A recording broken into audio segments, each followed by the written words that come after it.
तो कैसे हो दोस्तों आप लोग। तो आज मैं फिर आ गया हूँ अपनी नई वीडियो लेकर। दोस्तों आप लोगों को पता ही होगा कि मैं इस वीडियो में क्या बताने वाला हूँ। आइए बताऊँ। दोस्तों हम भगवत गीता को जान रहे हैं और पिछली वीडियो में हमने ये देखा था कि कुरुक्षेत्र जो कि युद्ध भूमि है वहाँ सभी ने शंख उच्चारण कर दिया है। दोस्तों अब अगली वीडियो में यहाँ से स्टार्ट करते हैं भगवत गीता पार्ट 6। दोस्तों अभी तक आपने अगर हमारे चैनल को सब्सक्राइब नहीं किया है तो जल्दी ही कर दीजिए, नहीं तो अगली आने वाली वीडियो से आप वंचित रह जाएंगे यार। तो आइए स्टार्ट करते हैं अगले श्लोक से। पांचजन्यम ऋषिकेशो देवदत्तम धनंजयः पौंड्रम दध्मो महाशंख भीमकर्मा वृकोदरः। दोस्तों इस श्लोक में बताया गया है कि सभी कोई अपने अपने शंख बजाते हैं। भगवान कृष्ण जो कि दोस्तों श्लोक में दिया है ऋषिकेश। तो आपकी जानकारी के लिए ये भी बता दूं कि ऋषिकेश भगवान कृष्ण को ही कहा जाता है और धनंजय अर्जुन को कहा जाता है। तो इस श्लोक में भगवान कृष्ण पांचजन्य नामक शंख बजाते हैं और अर्जुन देवदत्त नामक, और उसी प्रकार भयानक कर्म वाले भीमसेन जो कि पांडवों में सबसे बलशाली थे शारीरिक रूप से, वो पौंड्रक नाम का शंख बजाते हैं। दोस्तों इसे अगर अपने जीवन से जोड़कर देखा जाए तो जिस प्रकार ये लोग अपने शंख चुन रहे हैं उसी प्रकार हम अपना मोटिवेशन चुन सकते हैं। और वो मोटिवेशन हमारे लिए कुछ भी हो सकता है, जैसे कि हम किसी काम में जब संलग्न हो जाते हैं यानी लग जाते हैं तो बहुत लोगों की रुचि होती है कि थोड़ा गाना सुन लिया जाए, कोई भजन कीर्तन करता है, भगवान का नाम याद करता है, और किसी के लिए माता पिता का आशीर्वाद ही जरूरी होता है। तो दोस्तों ये हम पे डिपेंड करता है कि हम क्या चुन रहे हैं या फिर हमारा इंटरेस्ट किस में है। तो इस प्रकार अपने शंख स्वयं चुनें और युद्ध के लिए सदैव तैयार हो जाएं। अब दोस्तों हमें किस प्रकार का युद्ध करना है, हम तो कहीं भारत पाकिस्तान के युद्ध में जा नहीं रहे। दोस्तों हमारा ये युद्ध हमारी और हमारे लक्ष्य के बीच आई हुई चुनौतियों से लड़ने के बारे में युद्ध का नाम लिया गया है। अब आते हैं दूसरे श्लोक में।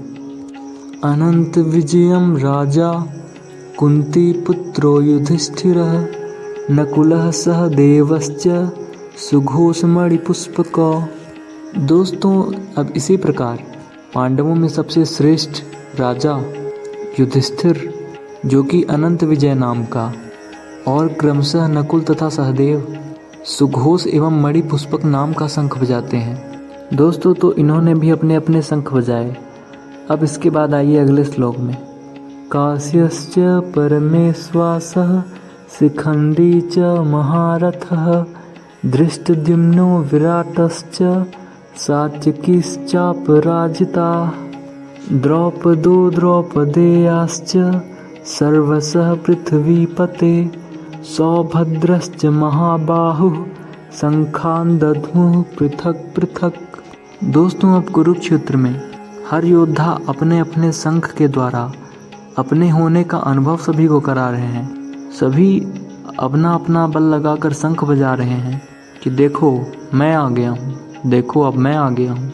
सभी कोई अपने अपने शंख के द्वारा अपनी महानता का वर्णन एक प्रकार से कर रहे हैं। दोस्तों इस जमाने के हिसाब से देखा जाए तो आप किसी भी क्षेत्र को जोड़कर देख लीजिए, चाहे वो फिल्म जगत हो।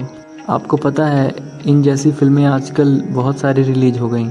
तो जैसे कि ये फिल्म हो गई, दूसरी ये, तीसरी ये। दोस्तों इन तीनों में आपको क्या दिखाई दे रहा है? अब एक्टर का नाम मत बताइएगा। दोस्तों इन तीनों में कंपटीशन दिखाई दे रहा है। जिस तरह इनकी ये मूवी आई तो इसने क्या साबित करना चाहा कि देखो मैं इतना महान हूँ, और दूसरी ये मूवी आई तो इसने भी यही साबित करना चाहा। और दोस्तों तीसरी ये साउथ वाली तो तगड़ी ही आ गई। अब जब वो लोग ऐसा हो सकते हैं तो हम लोग क्यों कम रहें? साउथ वाले भी सोचेंगे ना। अब फिल्म जगत को छोड़कर दोस्तों आइए गायकी जगत में, गायन कला में। देखिए ये हमारे प्रसिद्ध सिंगर सिंह जी, इनके गाने अलग चलते हैं। और ये हमारे रावल जी, ये भी अलग अलग तरह से अपनी गायकी में प्रसिद्ध हैं। ये हमारे निगम जी। तो दोस्तों जिसके पास जो गुण है वो उसी में एक तरह से कंपटीशन कर रहा है कि नहीं मैं बेस्ट हूँ, नहीं मैं बेस्ट हूँ।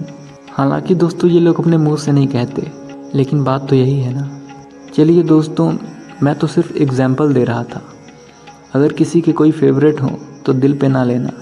दोस्तों, उपर्युक्त श्लोक का मतलब यही था कि सभी कोई अपने अपने क्षेत्र में अपनी अपनी महानता अपने अपने शंखों के द्वारा उजागर कर रहे हैं। कुरुक्षेत्र में सभी को आह्वान करवा रहे हैं कि देखो मैं आ गया, मैं आ गया, मैं आ गया। अब आइए श्लोक का मतलब जानते हैं। दोस्तों, श्रेष्ठ धनुष वाले काशीराज, महारथी शिखंडी धृष्टद्युम्न तथा राजा विराट और अजय सात्यकी, राजा द्रुपद एवं द्रौपदी के 5 पुत्र तथा लंबी भुजा वाले सुभद्रा पुत्र अभिमन्यु, सब ने अपने अपने शंखों को बजाया। दोस्तों, महाभारत एक ऐसा युद्ध था जो कि बहुत विशाल था और इसमें बहुत सारे योद्धाओं ने बढ़ चढ़ कर भाग लिया। दोस्तों, जिस प्रकार कोई विशाल भंडारा होता है या फिर लॉटरी लगती है तो कितने लोग इकट्ठा होते हैं। जैसे आजकल जो मैच लगाते हैं लोग, ये जो सामने दिखाई दे रहा है, तो इसमें कितने लोग लगाते हैं, क्योंकि सबको जीतने की लालसा रहती है। तो दोस्तों, बस वही बात है। महाभारत का युद्ध लेकिन भंडारा वंडारा नहीं था, वो एक बहुत ही विशाल युद्ध था जिसमें निश्चय ही बहुत सारे विराट योद्धाओं ने भाग लिया। और उपर्युक्त श्लोक के माध्यम से सभी ने अपने होने का आह्वान किया, मतलब अपने होने का, अपनी उपस्थिति दर्ज कराई, एक तरह से कह सकते हैं। तो दोस्तों, आज के लिए मेरा गला इतना ही बताएगा। अगर वीडियो अच्छी लगी हो, एग्जाम्पल्स अच्छे लगे हैं तो मेरे चैनल को सब्सक्राइब जरूर कीजिएगा। किसके लिए? अगली वीडियो के लिए। दोस्तों, आप लोगों ने मुझ पर इतना प्यार लुटाया है कि लगता है टी सीरीज़ के आगे मेरा नाम पहुंच जाएगा सब्सक्राइबर में, लेकिन मुझे उतना प्यार नहीं चाहिए। आप लोग सिर्फ एक सब्सक्राइब कर दो और मुझसे जुड़ जाओ। आज के वीडियो के लिए इतना ही, धन्यवाद। मिलते हैं अगली वीडियो में, बाय बाय।